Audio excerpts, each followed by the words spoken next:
Él predijo la victoria de Trump en 1924 antes de que lo hicieran los sociólogos. Él predijo la guerra entre Estados Unidos, Israel e Irán antes de que volaran los primeros misiles. Tiene 2 millones de seguidores, la prensa ya lo ha apodado el Nostradamus chino. Y esta semana, sentado en Pekín, a 10.000 kilómetros de Washington, hizo 4 nuevas predicciones sobre el país que amo. La guerra civil en Estados Unidos. Un acuerdo secreto entre Washington y Pekín. Un estado global de vigilancia total. Está hablando de nosotros y la guerra en el sudeste asiático. Se llama Jiang Xueqin. Se parece mucho a Xueqin. Y antes de que decidan si debemos temerle o no, averigüen quién es en realidad. Así que Jiang Xueqin. Nació en 1976 en la provincia sureña de Guangdong, creo. Cuando tenía 6 años, su familia hizo lo que millones de familias hicieron en el siglo XX: huyeron. Terminaron en Toronto. Por eso existe la leyenda de que ahora vive en Canadá. Su padre era maestro de escuela en China. Consiguió trabajo como cocinero. Pasó por Kumasi y se convirtió en Ashbie. Es una historia clásica de inmigrantes. Esa es la historia que escuché. Vivió así cuando se fue de la Unión Soviética en 1974. Trabajó como vigilante en un dormitorio de mujeres, por cierto. Pronto lo despidieron. Vendía electrodomésticos en una tienda. Cargaba cosas. Trabajó como cargador, y cosas por el estilo. El chico resultó ser capaz. Obtuvo una beca en Yale.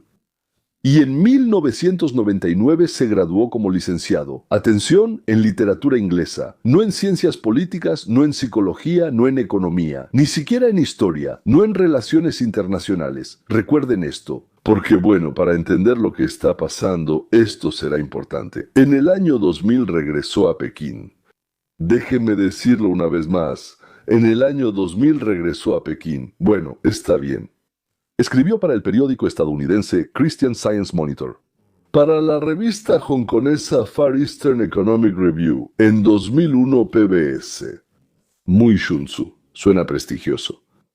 Desde mi punto de vista, es una falta de respeto, pero es prestigioso. Le pidieron que hiciera un documental clandestino sobre las protestas laborales en China, una película clandestina. Entonces, en la ciudad de Daqing lo arrestaron. Lo detuvieron durante 2 días. Y el 5 de junio de 2002 lo expulsaron del país, pues prácticamente un disidente. Eso es. Y ahora, algo de lo que por alguna razón nadie habla. Pekín le permitió regresar. Y aquí ustedes, conociendo la Unión de Repúblicas Socialistas Soviéticas, dirán: ¿qué? Para 2008, él ya dirigía reformas educativas en escuelas chinas de élite. Hoy en día, él enseña filosofía e historia en la Academia de Pekín. Entonces, Moonshat, creo que así se llama, él ha vivido dentro del sistema chino por más de 20 años. Él sube videos a internet en los que predice la caída de Occidente. Él conoce Occidente personalmente. Él vivió en Canadá, estudió en Estados Unidos, él lo sabe y sabe con certeza que Occidente caerá. Déjenme contarles algo basado en mi humilde experiencia con la Unión Soviética y el estudio de otros regímenes totalitarios. A él le permiten hablar, no lo molestan. Yo incluso diría esto, al contrario lo apoyan, por una razón muy simple. Él hace algo que el Partido Comunista Chino considera útil. Ustedes mismos ya lo han adivinado. Incluso si en algo es disidente, es un disidente permitido. Conocemos esa categoría, ¿cierto? ¿Sí?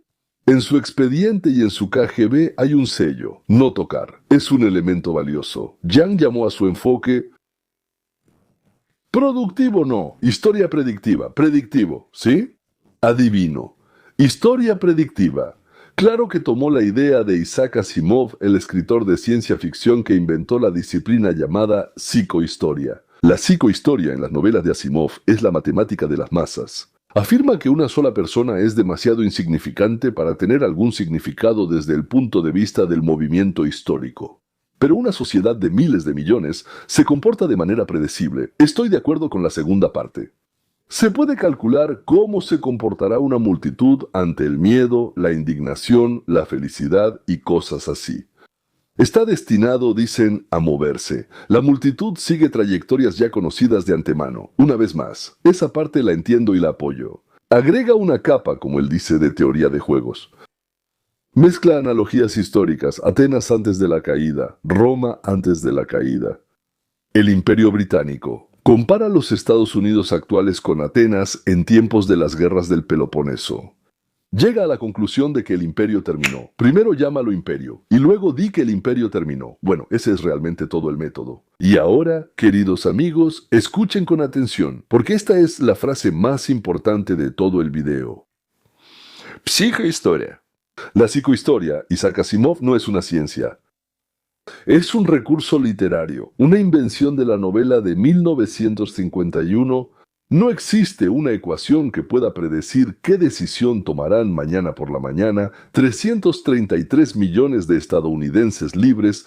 Nunca ha existido, nunca existirá esa predicción, esa posibilidad. Así, de antemano, como quien dice, dijeron, oh, todo está decidido. ¿Qué clase de ciencia es esa que describe los principios sobre los cuales se construyen las relaciones dentro de la sociedad humana? Se llama Volitional Science, en inglés, la relación entre individuos que poseen libre albedrío. Y aquí las palabras principales, las más importantes, libre albedrío. Como mencioné antes, Berdev decía que la personalidad es incomprensible para el cálculo. Y agrego por mi parte, muy a menudo actúa de manera absolutamente ilógica. Bueno, entonces se puede responder que el Nostradamus chino predice las acciones de grandes grupos de personas y no de una sola persona en particular. Pero el problema es que una sola persona puede cambiar completamente y transformar lo que piensa un país. De hecho, en Estados Unidos tenemos un ejemplo así. Thomas Paine, de quien también hablé, escribió un libro, creo que tenía 5.456 páginas, al que llamó Sentido Común, Common Sense. Entonces, antes de la publicación de este libro, todos los líderes de la colonia estadounidense, no sé, querían mejorar las relaciones con la corona británica. El libro de Thomas Paine se convirtió en la publicación más vendida y más leída de todos los tiempos, considerando una población de 3 millones que sabía leer. Había 6 millones de los cuales 3 sabían leer. 2,5 millones compraron un ejemplar de Sentido Común. 2,5 millones. No habían pasado ni 3 meses desde su publicación. Como todos destacan, absolutamente todos los líderes de América declararon que querían la separación de Gran Bretaña y que harían todo lo posible por lograr la independencia. Así es la mente y las acciones de una sola persona. Intenta predecir cómo un libro, que de repente salió, no recuerdo cuántos ejemplares, no muchos, y luego comenzó la locura. ¿Qué efecto tendrá en 6 millones de personas, de las cuales 3 millones resultaron ser alfabetizadas? Quiero ser honesto. No voy a decirlo, ni a convertir a esta persona en un hombre de paja. En mayo de 1924, Zian hizo en uno de sus videos, al que llamó La Trampa Iraní, 3 predicciones. La primera, que Donald Trump ganaría las elecciones de 1924. La segunda, que en el segundo mandato de Trump, 1924 es el segundo mandato de Trump, Estados Unidos entrará en guerra con Irán en gran medida por los intereses de Israel. Y tercero, Estados Unidos e Israel perderán esa guerra. Eso es. 2 de 3, sí, acertó. Trump ganó, la guerra comenzó. Sobre el tercero todavía no podemos decir nada, aunque vemos una derrota militar total de Irán. Pero es muy posible que él, el Nostradamus chino, se refiriera a otra cosa, porque no aclaramos la semántica de lo que él quería decir con perder y ganar. Eso es algo serio lo que él predijo, sí, y no voy a fingir que no es así, pero les diré algo que los periodistas que siempre andan tras la primicia, especialmente, no les van a contar. Ya en mayo de 1924, la casa de apuestas Polymarket estimaba la probabilidad de victoria de Trump por encima del 50%. Es decir, en otras palabras, alguien vio esto, salió y dijo, Trump va a ganar.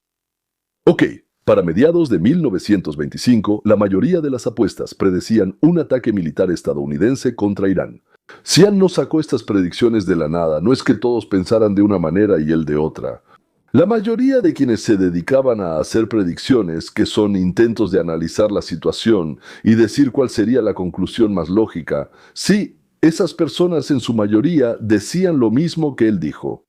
Él leyó las mismas apuestas que tú y yo podemos ver en el teléfono y las dijo frente a la cámara con una voz más profunda y con pausas más largas. Eso no es una profecía, eso se llama, bueno, en nuestro idioma se llama reempaquetar. Y ahora, sobre lo que tratan las teorías conspirativas virales. Los titulares guardan silencio. Él se llama a sí mismo profesor. Bueno, ya sabes, es un detalle, sí, una pequeñez, pero él no es profesor. Él no defendió una tesis doctoral ni obtuvo una licenciatura en literatura inglesa en ninguna universidad estadounidense. Él no tendría derecho ni siquiera a dar clases de primer año con ese título. Él no es profesor. Él puede llamarse como quiera, pero entonces eso es un apodo, ¿verdad? Un apodo. ¿Cuál es tu apodo? Profesor. Bueno, está bien, profesor, vamos. La publicación The Free Press. La publicación documentó que Xi'an difundía teorías sobre sociedades secretas que supuestamente controlan Occidente. Illuminati, masones, jesuitas, algún movimiento mesiánico judío poco conocido del siglo XVII llamado sabatianos. Bueno, eso de sábados, supongo, sí, Shabbat. Él cuestionaba la evidencia histórica del Holocausto, o sea, dijo muchísimas cosas y dos de ellas resultaron ciertas. Él acusó al Estado de Israel de realizar sacrificios rituales de niños durante la guerra en Gaza. ¿Está bien eso? Dejen que esa frase quede en el aire. Este hombre, al que 2 millones de personas escuchan cuando se trata de su país, su moneda y el futuro de sus hijos. Sus críticos, bueno, los autores de Triple Ampersands, Splice Today, Real Sciences, señalan 3 patrones. Nunca muestra sus cálculos. Yo actúo de acuerdo con la teoría de juegos. Él es profesor de inglés, nunca estudió matemáticas. No publica ni una sola ecuación. La segunda. Cada una de sus conclusiones estructurales, por alguna razón, halaga al Partido Comunista de China. Estados Unidos cae, Occidente cae y China se levanta. Siempre muy alto. Y la tercera, él vive en Pekín, damas y caballeros. Él enseña en Pekín, graba desde Pekín, y de alguna manera su historia predictiva no tiene nada crítico que decir sobre China. Un profeta cuyas profecías siempre benefician a un solo país, pues no es realmente un profeta. ¿Cómo lo llamaríamos? ¿Un bochero? Esta semana, en el podcast Diary of a CEO, Xi'an hizo 4 nuevas predicciones. Voy a enumerar cada una, y después de cada una haré una pequeña pausa para responder. Primera predicción. La Segunda Guerra Civil en Estados Unidos y el tercer mandato de Trump. O sea, ambas cosas. Él afirma que los estadounidenses volverán sus armas unos contra otros. Él afirma que Trump regresará a la Casa Blanca por uno de 2 caminos alternativos. Un miembro de la familia o el vicepresidente Vance ganará las elecciones y luego cederá el puesto a Trump. O la Constitución será suspendida bajo el pretexto de la ley marcial. Escribir algo así, es decir, que Trump se postulará en las elecciones como vicepresidente, Vance presidente, por ejemplo, o su hijo presidente y él vicepresidente. Tal vez solo una persona que nunca en su vida ha leído la Constitución de los Estados Unidos de América, hasta donde yo sé. El asunto es que en la Constitución de los Estados Unidos se dice que todas las restricciones que se aplican a la candidatura de presidente también se aplican a la candidatura de vicepresidente.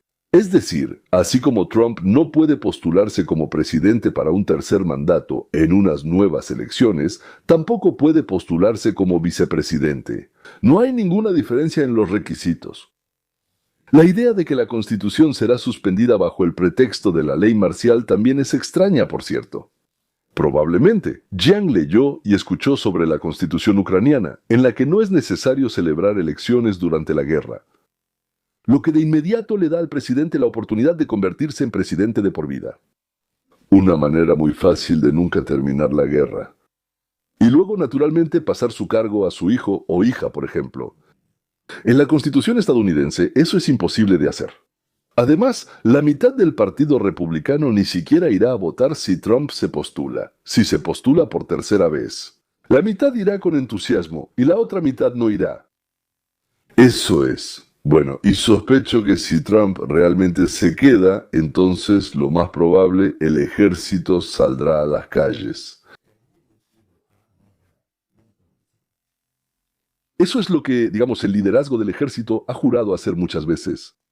Y no se trata de la afiliación partidista, sino de que la psicología del movimiento MAGA, junto con la parte conservadora del Partido Republicano, justamente lucha contra cualquier atropello contra la libertad, que, digamos, es precisamente lo que deriva de la Constitución. En otras palabras, aunque probablemente todo en la vida puede suceder, porque, conociendo la psicología y la situación interna del país, puedo decirles que las probabilidades son 99-1 de que ni lo uno ni lo otro, y que lo que predice Jean no sucederá. Predicción número 2.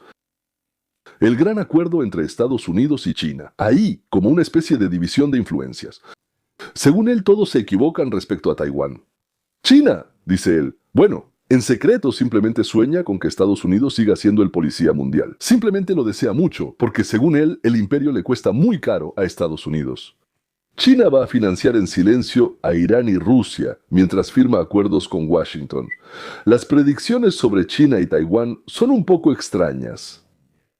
Parece que intenta convencer a Occidente de que China no va a atacar a nadie, que China es un país muy pacífico, que los chinos no cuelgan a nadie, no vigilan a nadie, no torturan a nadie, no encierran a nadie en campos y no matan a cientos de miles de personas. Son amables, buenos, adorables y en secreto quieren que Estados Unidos siga siendo el policía del mundo. Y de inmediato se inventa una razón por la que quieren eso, porque al seguir siendo el policía del mundo, Estados Unidos gasta mucho dinero. Y al gastar mucho dinero, Estados Unidos pronto se arruinará. Bueno, sí, por ejemplo, nosotros los estadounidenses no hubiéramos duplicado la producción de gas y petróleo. Bueno, todavía no. Pero pronto la aumentaremos. Si prácticamente no hubiéramos tomado el control del petróleo que se produce en América Latina y que nos da muchísimo dinero, podría estar de acuerdo en que ser el gendarme mundial cuesta caro, y por eso es malo para Estados Unidos. Pero solo Estados Unidos, estando en ese puesto, ahora con Trump, obtiene enormes beneficios. Bueno, y eso no significa que uno deba ser Estados Unidos, ¿verdad? O algo así como América. Sí.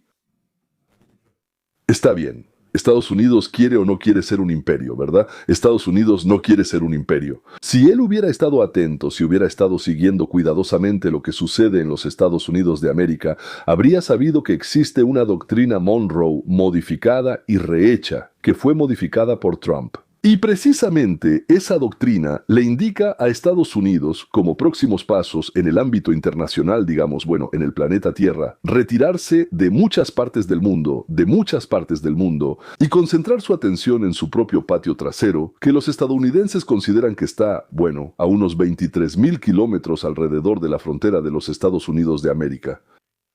Suena, huele, bueno, no sé, se siente que lo que dice nuestro DIN es como propaganda por encargo. Otro punto importante es entender si los comunistas pueden negociar honestamente. La respuesta es la siguiente. Así como los islamistas tienen como objetivo la victoria de su religión sobre todas las demás religiones del mundo y están dispuestos a hacer lo que sea necesario para que eso suceda. De la misma manera, los comunistas, que en realidad no tienen intención de vivir según las leyes que exigen que su país siga, ellos también actúan así. No tienen la intención de mantener relaciones honestas y de principios con los capitalistas, a quienes planean derrotar por todos los medios posibles. No, China, el Partido Comunista de China no va a cumplir su palabra, no lo hará. Volvamos a ese mismo Berdyaev. Un régimen que no tolera a una persona libre dentro del país no cumple la palabra dada a una nación libre. Damas y caballeros, ¿cómo entendía él esto? Bueno, obviamente en esos tiempos todo era igual que ahora. Предсказание третье. Miren, Estados Unidos se convertirá en un estado global de vigilancia secreta. Esto escuchen con atención. Él dice que todo el mundo se está moviendo hacia la identificación digital y la moneda digital, o sea, de los bancos centrales, hacia el monitoreo de cualquier comportamiento en línea, hacia lo que ya funciona en China, es decir, el sistema de crédito social, que le da una calificación a cada ciudadano. Y después de eso depende si recibes mucho, poco o nada en absoluto. Él predice que lo que hoy es chino, mañana se volverá global. Bueno, esto tiene muchos aspectos positivos para China, como ya entienden, ¿verdad? Pero ¿qué es lo que él no dice? Lo describe como una inevitabilidad, como una ola, como un tsunami, como algo que simplemente sucede, así, y ya, como el clima. Bueno, eso es una mentira. Ahí pudo haber habido un malentendido, pero esto es simplemente una mentira. Un estado de vigilancia total no es como el clima. Un estado de vigilancia total es una elección hecha por unas personas, aceptada por otras y posiblemente rechazada por otras más. Andrew Golambus enseñó que la libertad es una categoría científica, que la propiedad sobre uno mismo y sobre los propios pensamientos es la base de cualquier sociedad sana. Hillel hace 2000 años decía, no le hagas a tu prójimo lo que no quieres que te hagan a ti. El estado de vigilancia viola ambas leyes, la científica y la moral, al mismo tiempo. Se puede rechazar, se tiene que rechazar. Está claro que la llegada de una nueva tecnología, la posibilidad para el Estado de controlar a los individuos que considera como masa, pueblo y cosas por el estilo, será tomada muy en serio por el Estado. Y el Estado, siendo agresivo, en la China democrática los comunistas, en Irán los islamistas, en los Estados Unidos de América los socialistas democráticos, querrán vigilar y controlar al pueblo. Y probablemente se harán intentos, sobre todo porque conocemos la ley, el Patriot Act, que fue aprobada durante la época de Bush hijo, quien creía que era necesario protegernos precisamente de esa manera. Bueno, recuerdan, ¿verdad? La famosa frase de que cuando eliges entre libertad y seguridad, y eliges la seguridad, no obtienes ni una ni la otra. Es una ley práctica. Aunque probarla científicamente es difícil, se puede, pero es complicado. Sin embargo, en un país donde de generación en generación se transmite la importancia y el valor de la libertad, y donde a cada generación se le demuestra y se le inculca el odio a la falta de libertad, no habrá vigilancia total. Habrá intentos, pero no lo que pueden permitirse los regímenes. Allá, los regímenes ruso, chino, iraní y norcoreano, incluso en países de la Unión Europea se puede hacer, pero en Estados Unidos probablemente no es posible. Probablemente no es posible. Predicción número 4. Guerra en Asia Oriental. Él lo llama casi una banalidad. Es decir, Europa está en guerra, Medio Oriente está en guerra. No África, sino Asia Oriental, dice él. Simplemente el cuarto frente que falta. La verdad no sé qué clase de ley es esa de que necesariamente deben ser 4 frentes. No sé si este es el cuarto frente o no. No sé cómo encaja todo esto en el panorama mundial. Lo único que sé es lo siguiente. Desde el momento en que Moisés bajó de la montaña, han pasado 3500 años y durante ese tiempo el mundo ha estado en guerra el 93% del tiempo. No en huelgas, no en peleas. No en tiroteos, en guerras. Estoy hablando de guerras. El 93% del tiempo en los últimos 3500 años, el mundo ha estado en guerra, y a veces en varios lugares al mismo tiempo. Por eso, el cuarto frente que falta, o el cuarto frente ausente, no lo sé. Hasta ahora no hemos encontrado una manera de resolver nuestros problemas que no sea la misma que usó Caín con Abel, ¿verdad? La probabilidad de que el mundo se destruya aumenta no cada año, sino cada segundo, y algún día nosotros mismos nos volaremos por los aires. La tarea de la ciencia sobre la libertad, la ciencia sobre las relaciones entre individuos que tienen libertad para tomar decisiones, o como a veces decimos, libertad de elección, es encontrar otras formas de resolver nuestros problemas. Porque si hace 300 años intentábamos matarnos unos a otros y resolver nuestros problemas con flechas, lanzas y espadas, ahora ya no se trata de cañones ni de misiles. Ahora es armamento químico venenoso, armas bacteriológicas, armas superatómicas, no sé, bueno, y todo lo demás. Que si explota, lo más probable es que acabe con la vida en el planeta durante los próximos 2.300.000 años.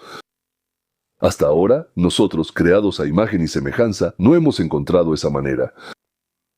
Pero Andrew Golambus empezó hacia mediados del siglo pasado en la ciudad de Los Ángeles.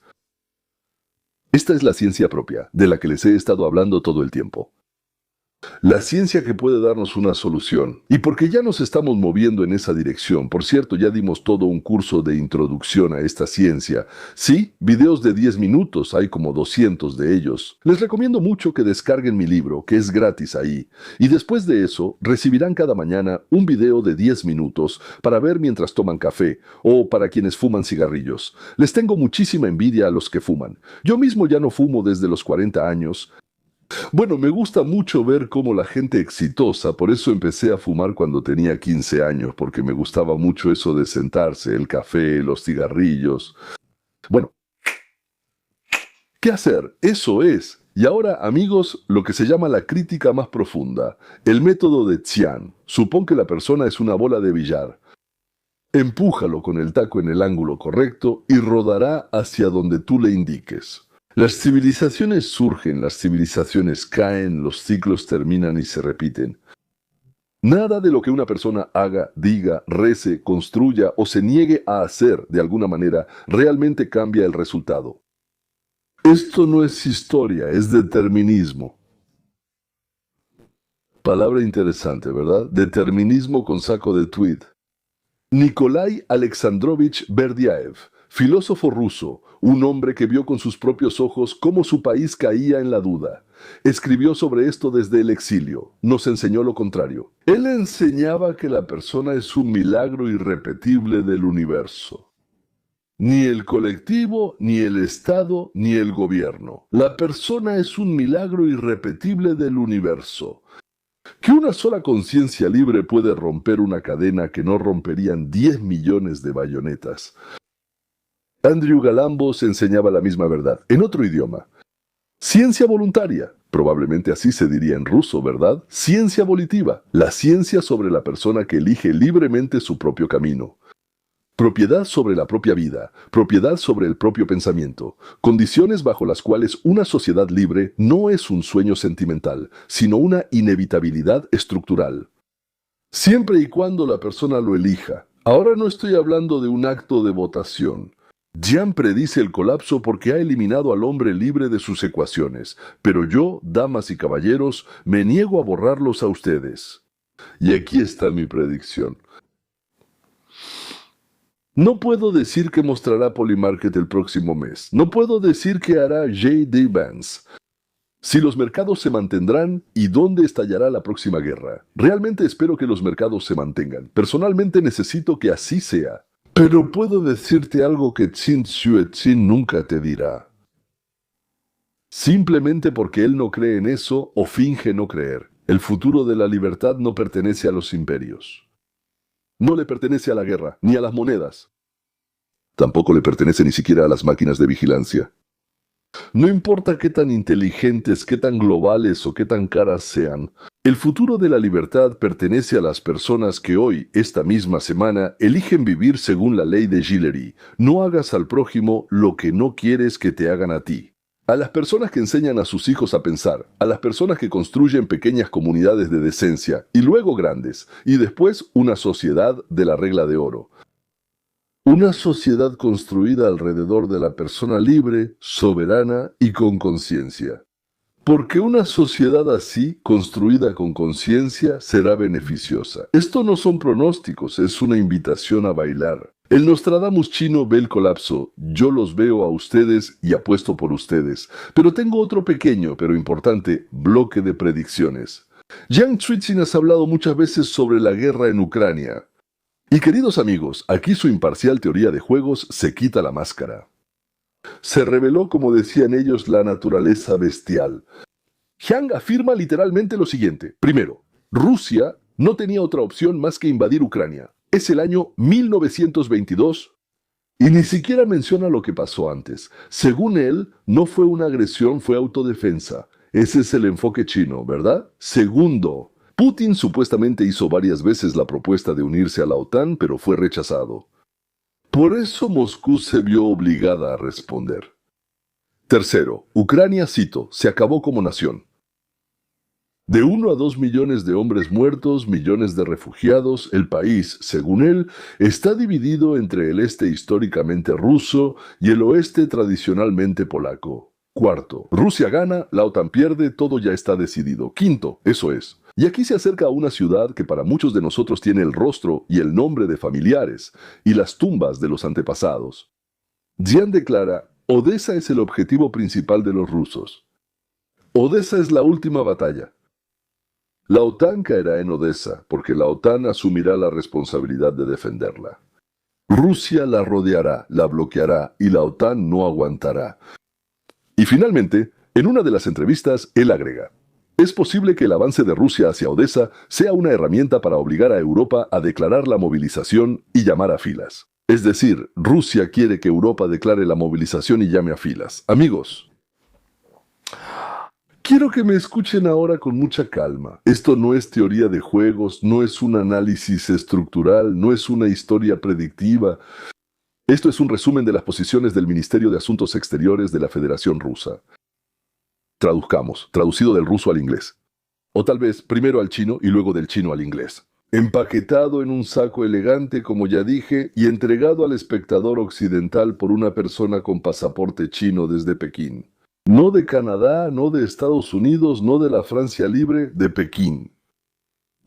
Entonces, saludos desde Pekín. Rabinovich libre. Sí, cómo no. Y lo más importante, en este análisis no hay ni un solo ucraniano. No hay madre de Kharkov, no hay anciano de Mariupol, no hay niño que lleva 2 años durmiendo en el metro. Toda una nación en sus ecuaciones existe solo como algo ya terminado. Y esto, lo que nos dio, no es una profecía, es una contabilidad cínica de los muertos. Por cierto, qué bonito. Resultó ser una contabilidad cínica de los muertos.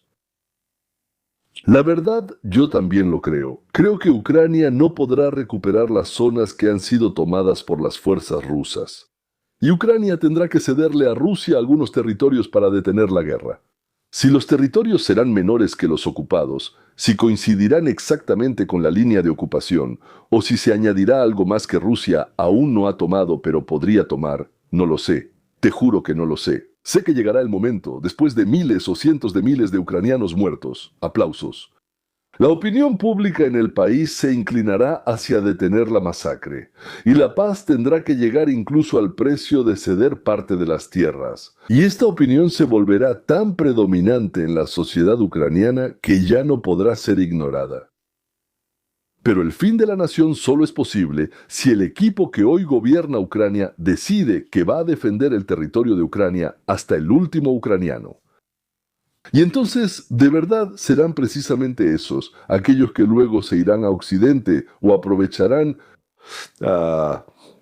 precisamente esos que luego se irán a Occidente a disfrutar de los miles de millones que robaron junto con los líderes de los países de Europa Occidental y el Partido Demócrata de Estados Unidos. Si logran hacer eso, entonces lograrán hacer lo que no pudieron hacer durante varios siglos. Los enemigos que atacaron a Ucrania desde todos los frentes. Y ahora, una prueba histórica increíblemente sencilla. Tomen un lápiz. Año 1900. A tu alrededor hay un mundo de imperios, el patrón oro, diligencias, telégrafo, y los aristócratas de Europa bailan en bailes de gala. Nadie, ni siquiera el profesor más inteligente de Oxford o de Harvard, puede predecirte lo que sucederá en 20 años. 4 imperios caerán al mismo tiempo, 10 millones de jóvenes morirán en las trincheras de la Primera Guerra Mundial, y Rusia llevará todo a la fantasía. El poder de personas que declararán los objetivos y aspiraciones de clases enteras de la sociedad. Ninguna historia predictiva vio esto venir. Vayamos ahora al año 1940.